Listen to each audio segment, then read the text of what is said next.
Return to the abyss. The final descent, Samih's journey into the abyss, is far from over.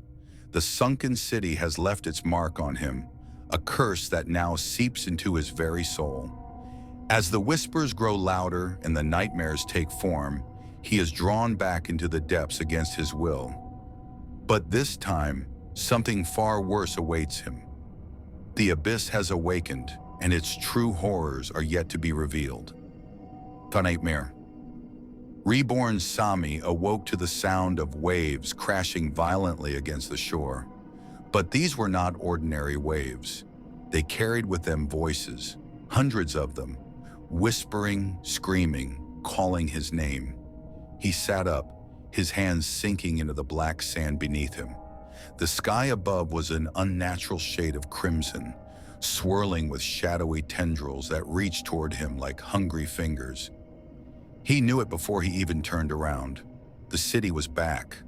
The ruins of the sunken metropolis had risen from the depths, looming behind him like a grotesque monument to his nightmares. The statues, the streets, the towers, they were all there, but twisted, more distorted than before.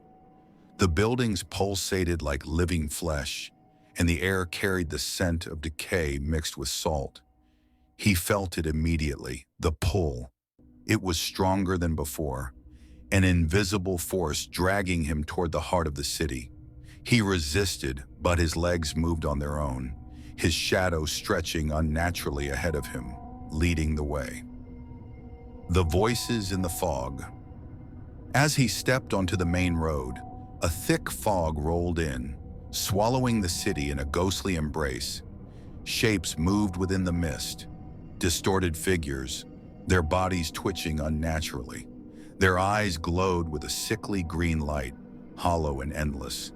They murmured incoherent words, their voices overlapping into an unsettling chorus.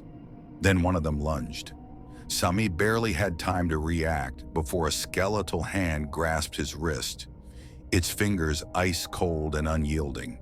He struggled, but more hands emerged from the fog, clawing at his clothes, his skin. Panic surged through him as the whispers turned into agonized screams. A deep, guttural voice echoed through the mist. "You should not have returned." The ground beneath him cracked open, and he was pulled down, swallowed whole by the abyss. The depths of madness, darkness engulfed him. He fell for what felt like eternity, the void wrapping around him like a suffocating shroud. Then suddenly he landed, not on solid ground, but on something wet, something breathing. He was inside something. The walls around him pulsed rhythmically, slick with an unidentifiable substance. The air was thick, almost liquid, making every breath a struggle. The whispers had returned, but now they were inside his head, digging into his thoughts, unraveling his mind. A shuffling sound echoed from the shadows ahead. Then came the first pair of glowing eyes, then another, and another. They emerged slowly, humanoid in form, but utterly inhuman. Their skin was stretched too tightly over their bones, their mouths unnaturally wide, filled with rows of needle-like teeth. They did not walk. They slithered, their elongated limbs bending in impossible angles. Samih backed away, but the walls constricted, forcing him forward. He had no choice but to move deeper, deeper into the nightmare. The guardian of the abyss. At the end of the tunnel, he found it. A towering entity, its body formed of shadows and bones, its face a void of endless darkness. It did not speak, yet its presence filled his mind with unbearable noise.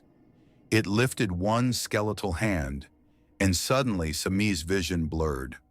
Memories flooded his mind. Visions of the city before its fall, of rituals performed in the depths, of a monstrous being sealed away beneath the ocean. And then a final revelation, the truth of his existence. He had not stumbled upon the city by chance.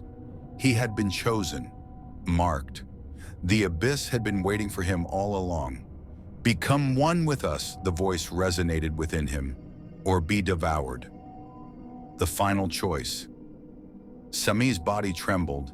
He could feel the abyss calling to him, pulling at his soul.